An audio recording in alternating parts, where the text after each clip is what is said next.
No, that's what Carl might actually just let himself die.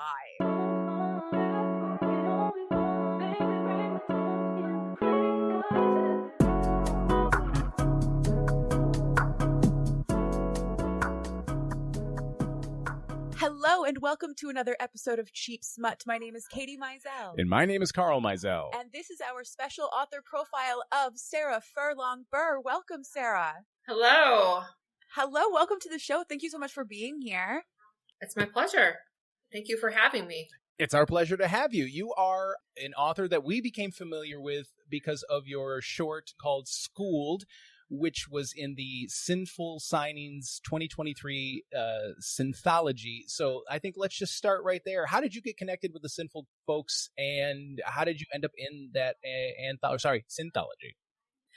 So Samantha Moran, one of the authors at Sinful Signings, actually told me about Sinful. And that's, I just applied, didn't know if I was going to get in or not, and got in. And then just kind of went from there. I learned they were doing the anthology. And, being a new author, I kind of wanted to get my name out there a little bit more. So I just threw that together real quick. And, I didn't usually write really smut. It was just kind of like, it wasn't closed door, but it wasn't so detailed. So that was kind of like my first foray into it. But yeah, and since then it kind of opened up the door for more things for me. And I don't think I'm going back now. Hell yeah. I love that. Yay, we made a new one. I'm glad you said that. I'm glad you said that because I was looking at your website and taking a look at some of the other books that you had available, and just from the overall tone and vibe of like covers and descriptions and just like your website layout, I immediately got the impression that the books that you write generally aren't as smutty as Schooled. So would that be a fair assessment?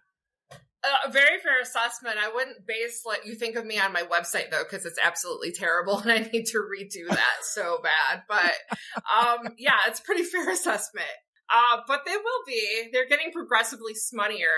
I'm going from a slow burn now to the one I'm working on right now. It's all in the first chapter. So we're in it now. We're going. I love that. Yes. You have a new book coming out. That is part of the reason why you're here today. Why don't you talk about the new book, please? So the new one it's the second book in a series. So the series is they're standalone, so you don't have to read the first one to read the second one. But the one that I have coming out on Friday, Primp the Stripped, is a Tarzan reimagining. And it was based off of, I did a TikTok about a year ago that went viral. And everybody's so into Tarzan, and I'm I had no intention of doing this, but then after this TikTok video get live, I'm you know what? Screw it. What's gonna do? We're gonna do a Tarzan reimagining. So that's where this came from. By extension of the Tarzan reimagining, do you find it sort of fun and freeing that in this world of smut, there's literally nothing that is off limits? For sure. We just did Mean One, which is a Grinch fucker book. You can do anything. Right. No, it's great. Although I will say this one, if someone's looking for pure smut in this book, there is smut in it, don't get me wrong, but it's not entirely. There's plot too. There's a lot of plot with the smut. That's what we call our books smut. We expect there to be 3 to 4 sex scenes, maybe. 2 is pretty standard. Okay, I got you covered there. Yeah. Yep. We call you smut. You're smut. Open door sex scenes mean smut. Right. So you are just another in what apparently appears to be a long line of Michigan-based authors, specifically Michigan-based smutty authors. Sam Moran, chief among them. Mm-hmm. Do you feel like that's unusual that we've got Marty V, Sabrina Cross, Sara Furlong Burr, Sam Moran? I'm sure there's others. Kitty Paul. I'm sure we're. There's nothing else to do in Michigan, so no, I don't. It's cold. You're staying inside. What else are you going to do? You have to. I don't find that weird at all. No. Oh, okay, good. No, I was going to say we stay inside where it's warm, and when it's a little bit cold, we do some things to warm up. Exactly. Yeah, you got to keep warm somehow. Right. Exactly. It's a circle of smut. So I you did me a huge favor because you had a very brief yet breadcrumb laden bio in your on your website. So I wanted to ask, what did you think of the Tigers season this year? The end of the season was great. I actually don't watch them as much as I used to. I'm more more into football than I am baseball. But I still do like the Tigers, and I was really impressed and surprised by the end of their season this year, and I hope that they carry it over until next year because that would be outstanding. Yeah, I'm madly passionately in love with the Tigers, and I saw that. I have to ask about that. But I'm guessing the Bills Lions game was a bit of a disappointment then, but could potentially be a Super Bowl preview. Well, we were there, so it was really interesting to see live. Yeah, I got it. It was my husband's Christmas present that I got for him. So we were, because the Bills are like his second favorite team outside of the Lions. But I hope it's a preview, but like I'm so terrified because of all the injuries that it's like, how are they going to make it? They're like cobbling together a team at this point. They're taking people off the street almost to make a freaking defense. So I don't know. I hope we see them in the Super Bowl, but like these injuries are scaring me. No bullshit. I got a text from a 313 number today, and I'm pretty sure it was Dan Campbell. I would totally go. I would totally just to see Dan Campbell in person. Right? I'm like, bro, I'm 6'2", 200 pounds. I'm slow as shit anymore, but I can do it. You can hit a guy if you need me to. You should write football romance. You were very passionate about football. And they're not. Maybe that's in the cards. What the hell they're talking about? Yes.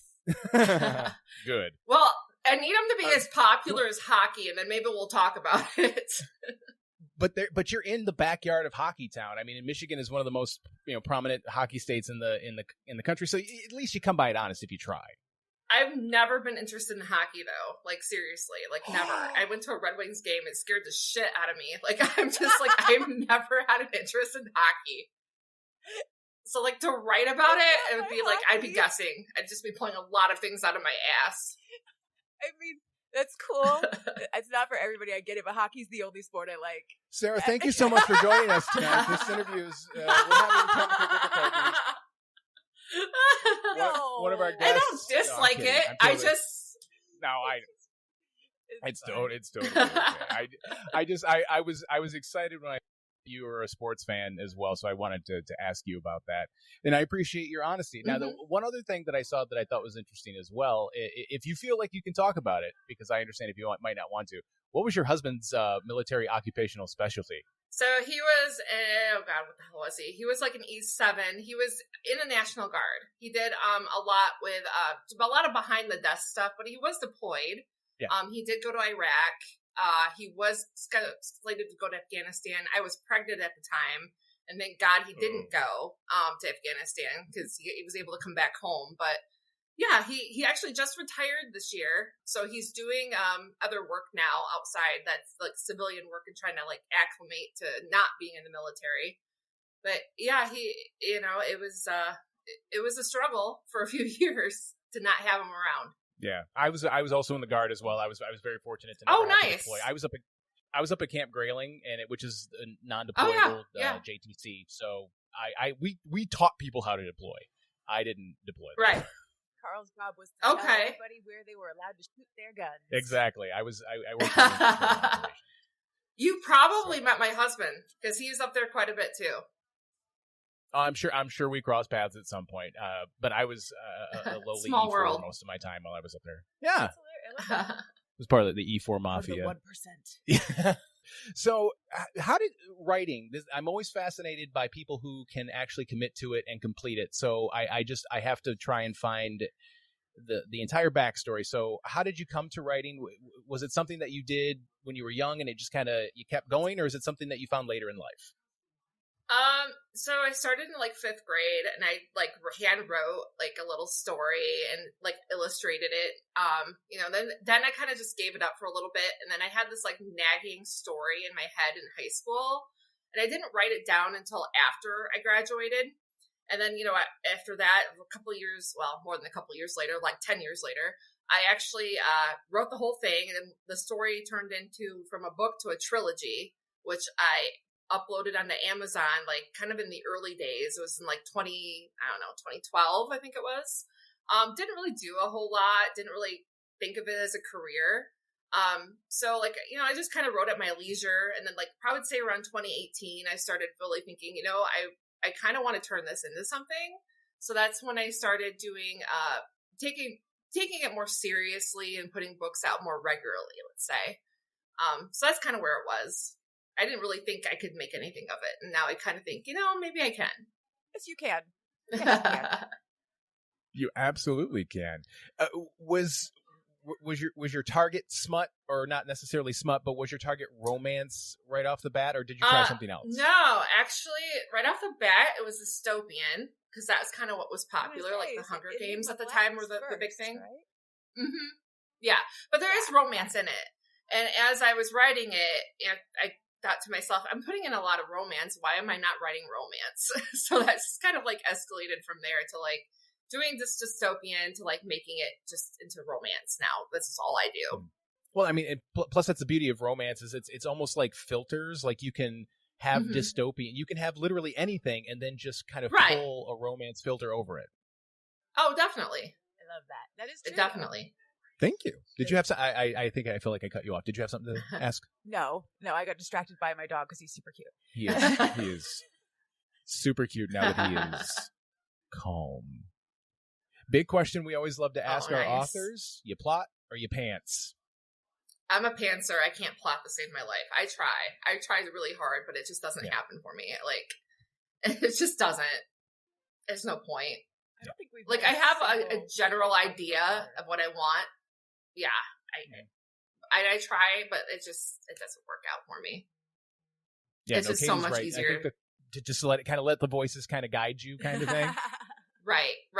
Yeah, I don't think we've ever. I think the closest. I think Latrexa might have said they were a planter. Like we've had a couple planters, but we've never had anybody fully cop to being a planner. Yeah, I don't. Or a plotter. I might have a little bit of planting in me. Yeah. When I talk to romance authors, they usually end up saying like, "I had a plan, and then the characters didn't go with the plan."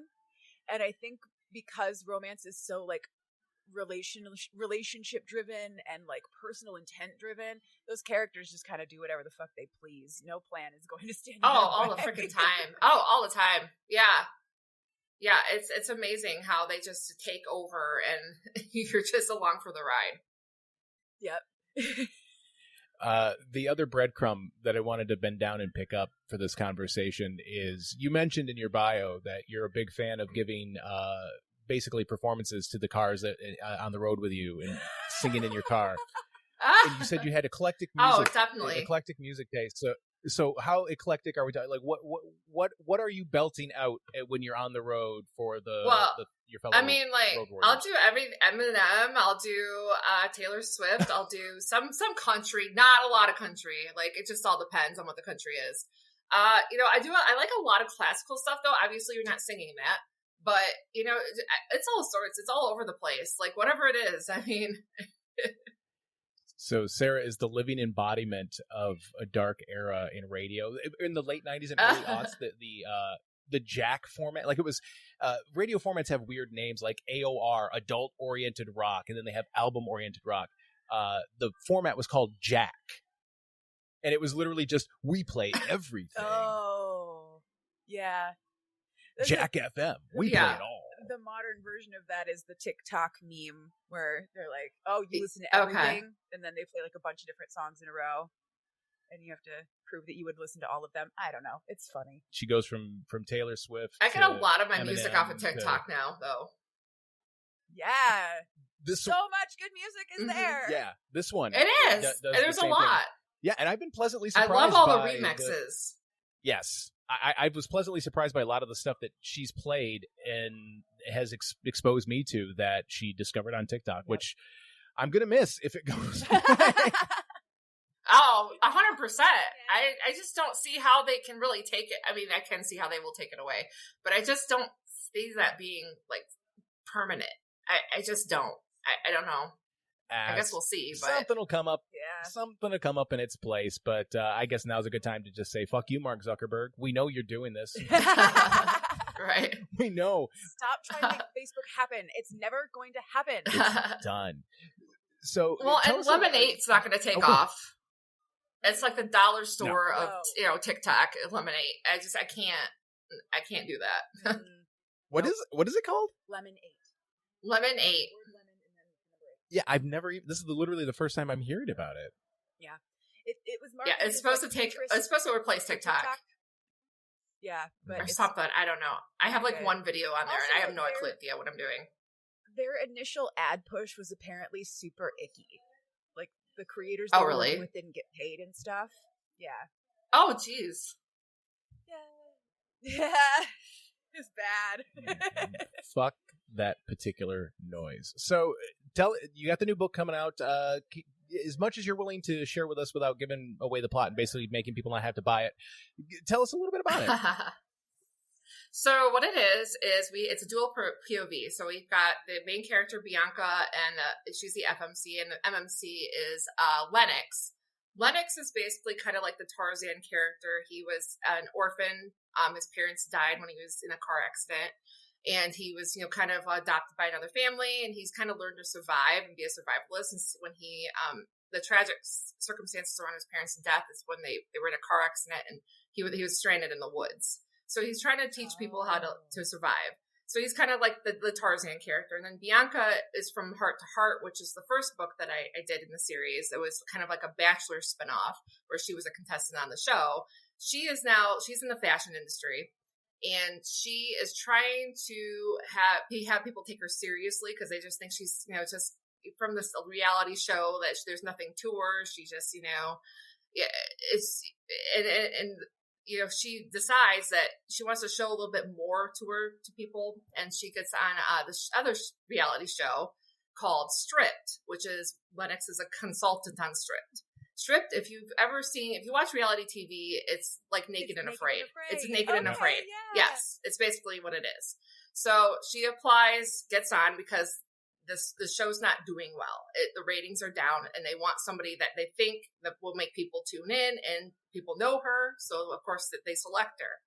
Well, they take Lennox, and he's not too thrilled about it, but he decides to go on to kind of help his school that he's put together to help other people to survive, and he wants to kind of show off his skills and make a difference. And the two are just kind of thrown together in the jungles of Madagascar. They can't stand each other, and kind of hilarity ensues. Of course, they're naked the entire time, so that makes it even more interesting. Oh my god, yes. I love that. The pretense of them just being nude the entire time is so fantastic. The entire time. Yep. The longer I think about it, the more genius it gets, because it it's almost like working in, it's not quite working in reverse, but at the same time you're literally going, you're this close. You're all Oh yeah. What are you waiting oh yeah. for? The jokes write themselves. I mean, they absolutely write themselves. Oh my god. Oh, that's so good. I love that the trope is despised to lovers, which is fantastic. Yeah. It's so much better than enemies to lovers.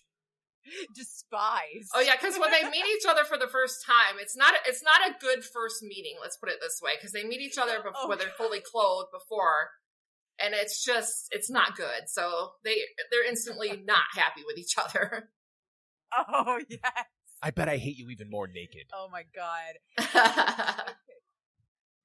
A Tarzan retelling is always fantastic for me. I love them, but they get a little stale if they're always a jungle man. And I like this. I like this modern Tarzan. This is wonderful. Mm-hmm.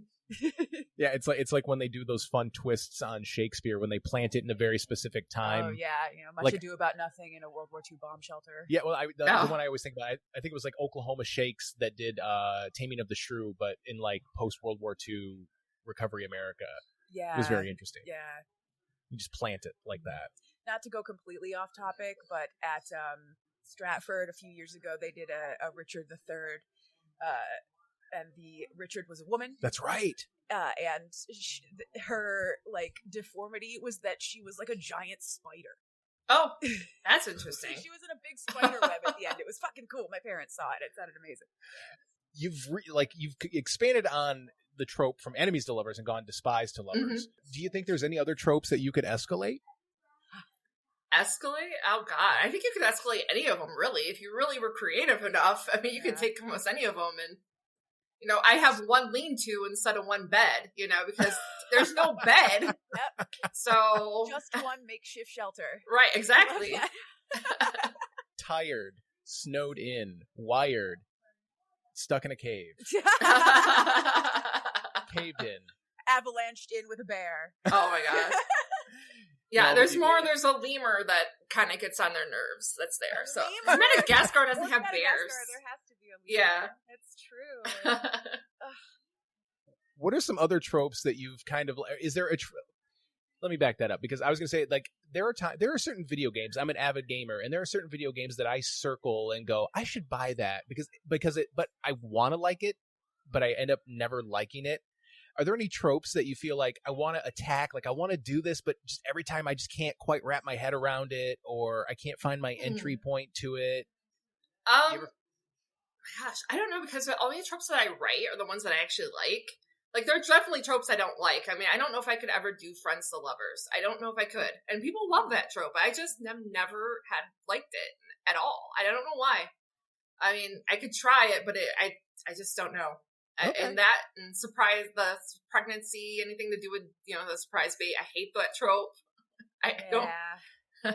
Well, okay. Well, that's a good, that brings me to a great question. What are your favorite tropes? Well, enemies to lovers, fake dating, forced proximity, best friend's brother, which, schooled, obviously, but, things like that. Almost anyone but friends to lovers and forced pregnancy, or not forced pregnancy, fake baby, or whatever, surprise baby. Surprise that baby. One. Friends to lovers. I'm not an enemies to lovers fan. Oh, really? I need that angst. I need that. I'm just sitting over in my corner going, these are dumb reasons. You guys have dumb reasons for being enemies. They're dumb. And I can't buy it, because once I dislike somebody, I never stop disliking. That's true. Well, when you're stranded with them and need them to survive, at some point you start liking them, I think. That's fair. That's fair. No, that's when Carl might actually just let himself die. Yeah. That, or I pull them aside and go, this is temporary. As soon as we get out of here, I'm going to still fucking hate you. Probably more. Oh my God. Listen, I value consistency and routine. If I hate you now, I got to hate you forever. This is very close. Yeah. Yeah, I can't hang on to the hate, for so long. No, it kind of eats you away. No, you get used to it after a while. It's like I've learned to burn a new type of fuel. Oh, jeez. I'm kidding. I'm kidding. Generally, I will give you one very brief chance. You won't know that chance is coming. Oh my and God. And I will recover. Do you have any other irons in the fire? Any works in progress at the moment? So I'm starting my kind of another foray into a darker romance. Stalker, mass stalker, coworker. Oh, geez. Yeah. Well, not for sinful per se, but just like a full novel kind of sinful coded. Yeah, it is. It's more sinful sightings than what I usually have, which are the nice little fluffy rom-coms with spice in it, and I'm getting a little bit more dark now, which we'll see how that goes, because it's my first real dark romance. I love it. So masked stalker, also coworkers, but she doesn't know he's her coworker. Oh my God. Yeah. It's Jim from The Office. But underneath it, he looks like when he's a superhero. What's that actor's name? John Krasinski. John Krasinski, yeah. So when he's a superhero, they make him all buff and hot looking. When was he a superhero? I've not seen this. He was very briefly Mr. Fantastic. Yes. Oh, really? Doctor Strange in the Multiverse of Madness. Apparently, I've never seen that. Yeah, and he was in the latex suit thing or whatever, and the whole deal. I don't know if I could get over that. Like, I don't know if I could see that for like 8 minutes. Okay, I'll take your word for it. Yeah. It was just John Krasinski. It's hard to think of him as being attractive because I just think of him as being Jim from The Office, right? Kind of a dweeb. Exactly. Yeah. Slap a beard on him. You slap a beard on anybody, it improves pretty much anybody. That's why I always. That's why my last drill in grailing was right before our son was born. Oh, our first child. And there was a sergeant who was, I said, man, I can't wait. I hate shaving. I cannot stand it. And I said, I am never shaving again. And he was like, no, you'll see. You want that skin to skin contact. And I was like, fucker, I've got so much more skin than just like what's under here. Right. This is like that's the curse. Now it's going away on the top. But I mean, aside from like a couple, every once in a while I'll clear cut it and get rid of it and exfoliate. But I've been bearded for. My husband is now too, since he retired, and I can't stand it. I don't like the beard on him. I'm not used to it. Like it's not something that and I'm just like, shave it, please. Tell him I said, "Fuck yeah, Sergeant." Oh God. That's what I say. I say, "Fuck yeah, Sergeant." You keep that beard. That's what I write a bearded man book. I don't like beards. I don't know what it is. No, so this is what you do. You write a bearded man book, but it's secretly a smutty retelling of the gift of the Magi, where he shaves it at the end. Yeah. Because he loves her so much. Aw. That'd actually be kind of cute. Yeah. I would like but that. But then at the end, she's like, I actually kind of got used to it. And he's like, can't do anything right. No, you can't. I like the beard because every time you try to shave it, you always decide you want a mustache, and that's worse. Oh, I hate the mustache more. The mustache I loathe. The beard I just can't stand. Oh my God. See, enemies to lovers with the beard. I hate how much I actually think I look good with I don't look good with a mustache. I look good with the mustache and then like stubble, like where the rest of the beard is. Very specific look. That real dirt bag. Like again, like I look like the bass player in a band full of stepdads. Yep. It's the one joke that you had. I told my husband if he could make his look like Jim Campbell, or not Jim Campbell's, Dan Campbell's from the Lions, he could keep it. Yeah. That's the only way. So you have a type. Apparently. I do have a type. Okay. And it's guys who get stopped by security because they think they're supposed to be delivering the beer and not coaching the team. Those are my favorite kind of athletes. Well, he's a coach, but no, I mean Dan Campbell's like a big muscly guy, but he looks like he's just a dude. He doesn't. There's nothing about him that makes me think, oh, that guy should be on the sideline. He's just a guy. He's just a guy. Well, no, I mean, he's just a guy, but he's a hot guy. Like, Spicy Book Talk will tell you that, too. I saw a post just today on Facebook. Like, we're looking for Dan Campbell Rex, and there's, like, 400 likes to that thing. And I'm like, Jesus. But, like, same, too. Like, I would totally go for that. Yeah, no, I mean, I'm not saying he's an unattractive dude, but, like, he's just like, he's a dude, which I guess most NFL coaches are, but he just looks like a guy, you know? Yeah. And that's what I don't follow the Lions anymore. I am a lapsed Lions fan. I got off the bus maybe a decade ago, so I don't follow everything that's going on with them closely, but I do love the whole, like, fuck it, we're going for it. We're going to eat your kneecaps on the way, you know, like, just, it's that guy. That guy looks like my dad. Right? Really? He does kind of look like a Jack John. My dad's a handsome like a Jack man, John. so I'm not arguing. I almost said your dad's name on the podcast. It's the last fucking thing you don't say my father's name on the podcast. His lovely business with all of his respectable clients find out about my show. Oh, he's retired. Oh. He's retiring. Fuck it. Okay, so this is fun. Okay, so you need to write a football romance, but you maybe a series, and then the coach is part of the series. Ooh, yeah, exactly. Yeah, no, and that could work. Like, but like, I need it to be popular. I need football to be popular, so people need to start reading football books. Well, I mean, so this is an interesting. So football is the most popular sport in America. Okay, yeah, but not in books. But not in books. Book world, right? Okay. Yeah, I know. I don't get it either because I totally would love football over like hockey. Like that's my thing. But I mean, I think hockey's kind of having a moment right now, and part of it is sort of the cultural reputation of the players for being goofy. having fun personalities to work with when you're like writing a book. But I think part of the problem with football is that people generally tend to not like football because it's like rah-rah dudes hitting each other, patriotism and beer. Okay, but what's like hockey is a bunch of dudes hitting each other too. I but- know. Not all the time, though. But There's a lot of the time. knives on their Every feet. game I went to. but every play, you've got at least 10 guys on the line slamming into each other. Ooh, there you go. There you go. Yeah, that right there. 10 guys slamming into each other. A bunch of ears just went, well, what? We're just trying to help you out, give you some ideas, spitball. I appreciate it. No, I need all the help I can get. A lot of times, I think what it comes down to is I think it would be more popular crossover-wise if they didn't, and I'm being serious, they wear helmets, they wear masks. Like, you can't really see their faces all the time. You see hockey player faces? Right, I don't see hockey They wear player helmets, faces. but they don't have cages. They just, you can see their that's faces all the true. time. Baseball players are the most boring athletes on the planet. See, I have to agree with that. Yeah, I do. Yeah. Agree. Well, maybe golf. Yeah. Golf might be more boring. Yeah. Yeah. Well, I mean, the sport, It's yes. what you call a sport. I call Chess is boring as hell. it. Ooh, smutty chess. Smutty chess. What are you doing? Smutty Where are you gonna put- chess. where are Well, you gonna- that's mind games, man. That could be a lot of fun. where are you gonna It could put that- be. Where are you going to put that rug? Didn't Allie Hazelwood write something like that with Smutty Chess? I don't know. Hallie It seems like Hazelwood. she'd be the type that would do it. That feels like it would be an Allie Hazelwood book. Mhm. Yes, Exactly. she's all about nerds and experimentation and stuff. Mm-hmm.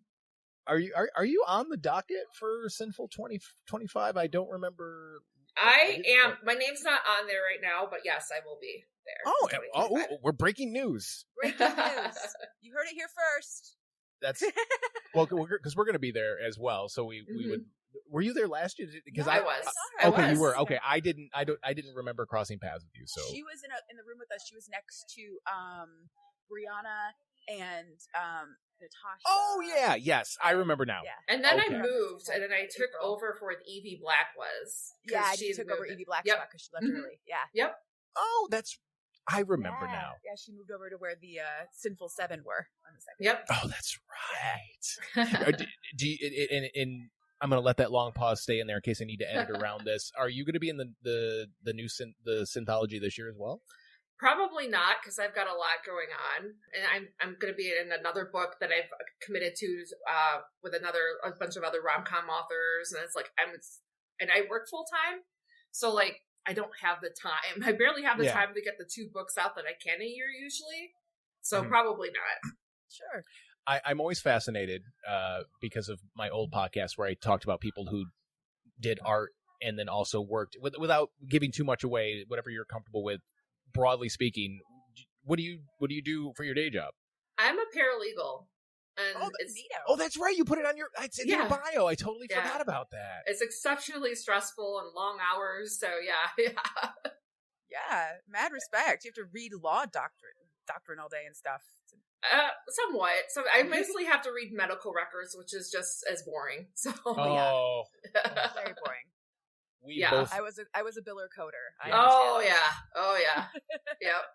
we've both worked in the medical field, so we're very familiar. And then today, I nearly went blind reading federal PBM reform legislation, because there's a big vote that's coming up in okay. Congress lately, and I'm like trying to tell all my clients, like, write your senators, write your representatives, because I work with pharmacists. Mhm. Or I consult them is what I do. So any chance we're going to see a crossover of what you do for your day job in the books that you write? Yeah, actually, the new one, they both are going to be work at a law firm. So There you yes. Right. I what you mean, know. It's so much easier to write what you know and not have to research and guess, and so yeah, definitely. Do you ever watch like television or movies that are set in law firms and just go, man, they don't know what the fuck they're talking about? Not usually. Law. I mean, if I do, I watch Law and Order, but that's really not a whole lot of what I do. So yeah, it's not easy to critique, but not usually. Mm-hmm. I'm not even going to ask because I know your husband does it with military shit, because I do it all the time. Mm-hmm. One of the worst ones I ever it was an episode of Community, and I was like, those are not fucking sergeant dress blues. That yeah. He wouldn't have that fucking medal. Like, what the hell is this? He does shit? that all the time. Every movie. Right? Picks apart every movie. And I'm sitting there like, I don't give a shit. I'm like, I don't care. This is movie world where that is the correct uniform. Exactly. Like, I don't, like, how the hell? I'm not going to know that. I don't care. Yeah. But then she'll turn around and be like, that magic wouldn't look like that. That's not how the magic would be. This is fake. It's fucking fitting. Right. We'll argue about that, but I did get a little mad at Agatha all along because some of the tarot readings were a little off. Anyway. Is there any chance that we're going to see, like, have you ever thought about doing anything military themed? Just taking it down? Yeah, nope, no. Easy. Okay, next question. No, I don't like want to bring too much of my life in the books. Like, I kind of do it to escape from my life when I write, and to like make it, things that I like doing when work isn't one of them. So yes, for sure, I love that. No, it reminds. I could not tell you the adult film actress who said this, but I'll never forget. Like, it was a quote where she said, "If you built boxes all day, you don't want to go home and make more boxes." An adult film star? Oh, I guess I see where you're going. And that stuck with me. Because I think every heterosexual cishet man at some point in his very young life thinks that would be awesome until you think about it from that perspective. Right. Like, she's going to come home and not want... It's the last thing she wants to do. Yeah. Do not touch me. Do not look at me. Exactly. Yep. I'm going to go have a long soap. Don't even fucking look at me. Listen, you just have to get used to the way my brain works. Because what you said was you just don't really want to drag your personal life into your books. And I start talking about... I do that to escape. Like, I write to escape. I don't, I don't want to... What do you like to read when you're not writing? Romance. I mean, pretty easy. I'll do any kind of romance, so it doesn't necessarily have to be smut, although I do prefer to have that in there. But mainly romance. I think romance makes me happy. I can't really do much else. I've tried fantasy and I just can't get into it. I've tried other genres, and it's just I always gravitate to romance. Do you have any favorite authors? Tessa Bailey, Diana Gabaldon from Outlander. Christina Loren is a big one. I love Christina Loren. And many others that I can't think of right now. Stick tap for Diana Gabaldon, because I stopped it halfway through, like Dragonfly and Amber. I couldn't do that. I know, it was my favorite one, actually, but I couldn't go past that. I tried the third one, and I'm like, I need a break, because all of her books are so damn long. Like, oh my god, it's like a commitment. Yeah. And you're like, I gotta write. I could fit 12 of my own books into this book. Yeah, what is this? Seriously, like somebody like Diana Gabaldon, she's a historian first, and the history is like deep in her books. I admire all the knowledge that she has to do that, though. Like, I've never had that much knowledge in the subject in my entire life, and I never will. It's just... No. It's mad respect for that. I mean, obviously, we wouldn't love Outlander as much if we didn't feel so immersed in, feudal, like pre-feudal Scotland. Right. Before we kind of bring this thing home, I'm always curious. What is, like, if somebody asked you, like, what is the thing that you think you're best at when it comes to writing? Like, what is your thing? What do you think that would be? I'm gonna say banter, because I think I say all the things that I have in my head that I want to say to other people that I don't, so I just release it all on paper. When I'm typing, I say on computer. But yeah, I would say banter is you can just it's so easy just to rip on someone a new one and have them kind of like go back and forth. So yeah, and I think that is so important. I think whenever there's really heightened emotions, I think that is very important. So like in a romance or like a smutty book or like a horror movie, I think whenever there's these really heightened dramatic emotions, I feel like banter, which is usually comedic or at the very least comedy coded, I feel like that's a great way to ground everything. So I think that's why it's good that you are proud of your ability to write that. Yeah. I mean, comedy is one of my big things that I put in my books. I'll never have a book that isn't funny. Like, even if it's darker than dark, there's still going to be humor in it. And I think we do kind of need that sometimes. And I think if I can make someone laugh, that's like the biggest compliment for me whenever they read one of my books. Absolutely. Any chance that you have any appearances or anything coming up that you want to tell anybody about?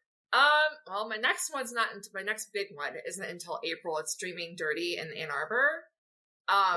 Yeah. So that's my big one. I have like a small one at a bookstore in Quincy, Michigan, in February, sometime around Valentine's Day. But I would say Dreaming Dirty, and then of course I'm going to be at Packing the Readers. I think that's in June, and Sinful in July, and what else? Oh, I'm on the waiting list for the Romance Con in Milwaukee, but I'm going to be there anyway with some friends. So.